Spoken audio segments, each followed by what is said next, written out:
If it seems like you've been hearing about Undead Citadel since forever, well, it's for good reason. The first teaser of Undead Citadel debuted more than 6.5 years ago, showing off only a few seconds of environments and enemies, but it was enough.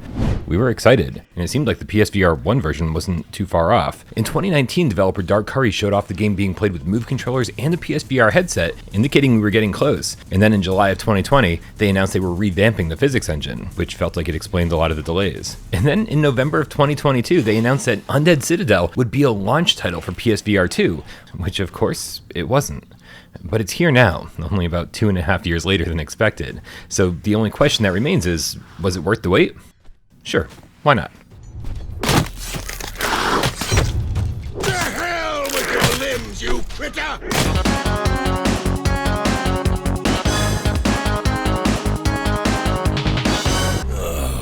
Damn you, Connex! Is this my true destiny? Undead Citadel kicks off introducing us to our protagonist, an angry dude screaming at a god, we're assuming, named Karnax, and believes that the Citadel ahead, illuminated only by the lightning through the dark and the rain, is where he'll find comfort for the night. But as he enters the towns, all he sees is destruction, and slowly realizes that the only inhabitants that remain are murderous creatures that want him dead. The story never really progresses past that, nor does it need to. Our hero never gets more interesting or reveals any backstory, nor does he need to. Undead Citadel has all the depth of a 16-bit hack and slash like Streets of Rage or Golden Axe, and gives us just enough of an excuse to enter this dark, depressing, dilapidated town and fight our way through it, essentially delivering on the swordsman adventure mode that I've been hoping for years, but never actually getting. There's over 70 melee weapons to find, each with their own stats, keeping what should be the monotony of undead hordes coming at you every few feet far more entertaining to take down. Sweeping the legs to knock them down before chopping off their limbs was my default strategy, but when you've got a giant hammer, smashing heads will be way more satisfying. I mean, what would you do? And the combat does feel pretty good. Not Arcanage good, or even Swordsman good, but decapitating, slicing, stabbing, batting them out of the air, shooting arrows, or even grabbing enemies with your hands and tearing them apart. Yeah, of course it's fun. Plus, the weight of the weapons feels accurate, which is really hard to nail in a VR game, allowing you to wield a one-handed weapon and a shield if you play defensively, or giant two-handed axes and hammers if you want to go in and crush heads. And although you'll see quite a few physics bugs along the way, these things tend to be more laughable and funny, and will remind you not to take Undead Citadel too seriously. The enemy variety is good enough, introducing sword fighters, archers, bigger, heavily armored opponents, and even a pretty epic final boss. And you can expect some pretty intense controller and headset haptics in the heat of battle, which is nice.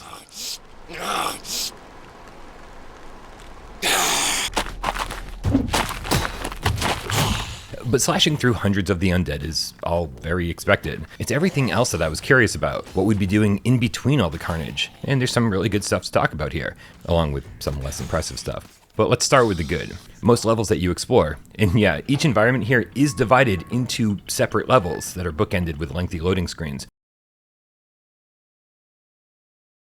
They all have a decent amount of exploration. The houses you enter tend to have cabinets to open, food to eat, and bookshelves to pull down. Yeah, this is pretty crazy. In fact, so much of Undead Citadel's environments are able to be hit, grabbed, dragged, and thrown that it's actually pretty surprising. Even the candles and fireplaces can be lit, casting new lighting effects and shadows across the room. But for all the time I spent doing this stuff, so little of it matters. I never got the chance to topple a bookshelf down onto an enemy, and I was hoping that bookshelves would at least sometimes hide hidden passages or access to other parts of the house. But despite having pulled down over 100 of them throughout the course of the game, only once, very early on, did it yield anything worth noting. In fact, this is kind of the overarching problem Undead Citadel has with exploration.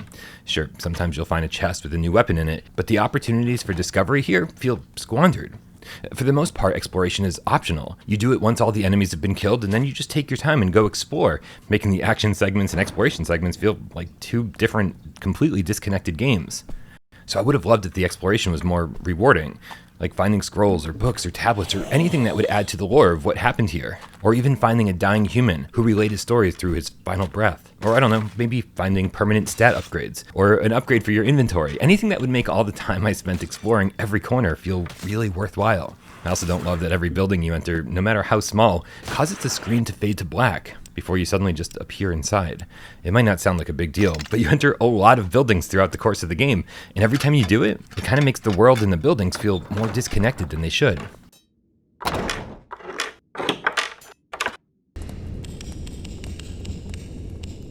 What you will find here is a ton of locks that you twist left and right, and you open through a process of elimination. And there's a bunch of potions to find too. The green one slows time, the purple one makes you stronger, the blue one turns you into Sub-Zero, the red one is health, and the yellow ones you throw to cause an explosion. I love these, but they feel tremendously underutilized, mostly because your inventory space is limited to 3 items, so you'll end up having to leave most of the ones you find behind. And I think this is where the appeal of the separate horde mode comes in. There are 3 arenas here, allowing you to start off with any of the unlocked weapons from the campaign and take down endless waves of enemies. And when these enemies drop potions, you'll likely want to use them right away to stay alive and live to fight another wave. Since I was using them faster than I was finding them, at no point did I ever have more than 1 potion on my belt at a time. I'll definitely be getting back to this mode soon enough, because completing wave 30 is one of the last trophies I need before getting the platinum.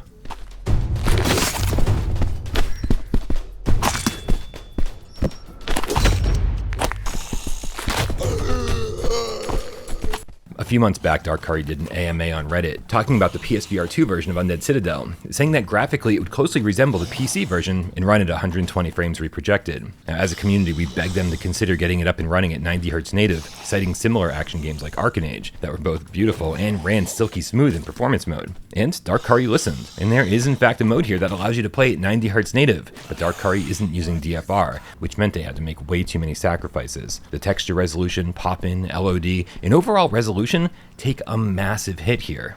And I'm not gonna lie, if this is the only way to play Undead Citadel, it would have gotten a much lower score, because it makes the game world feel cheap. But fortunately, you can still play Undead Citadel in 120 reprojected mode, making the game look great, shockingly close to the PC version in terms of resolution and texture quality. And it's worth noting that since the game is so dark and gloomy, the ghosting isn't nearly as noticeable or distracting as it is in games like Call of the Mountain or Arizona Sunshine Remake. So trust me, this is the way you want to play the game, whether you're sensitive to reprojection or not. Some people are sure to scoff at the foggy, gray visuals that aren't taking advantage of the PSVR2's OLED panels. But the longer I played, the more it became apparent that this was an artistic decision.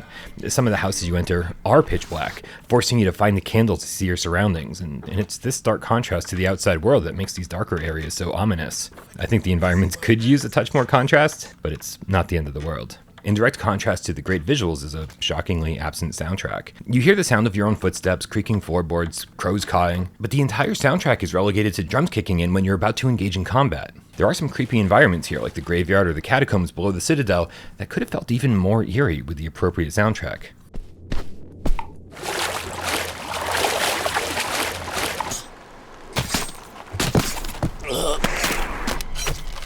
It's been a long wait, and despite a handful of complaints, many of which, trust me, I'm well aware, just come down to a personal preference, I think most people will really enjoy their time with Undead Citadel. You should be able to breeze through the campaign on the default difficulty in about 5, maybe 6 hours if you're really taking your time. And for those looking for a challenge, there are 2 harder difficulties along with the aforementioned horde mode. The best part, though, is that Darkari's not done with Undead Citadel. Instead of moving on to a sequel or some other project, they're already talking about a multiplayer mode with new environments to explore.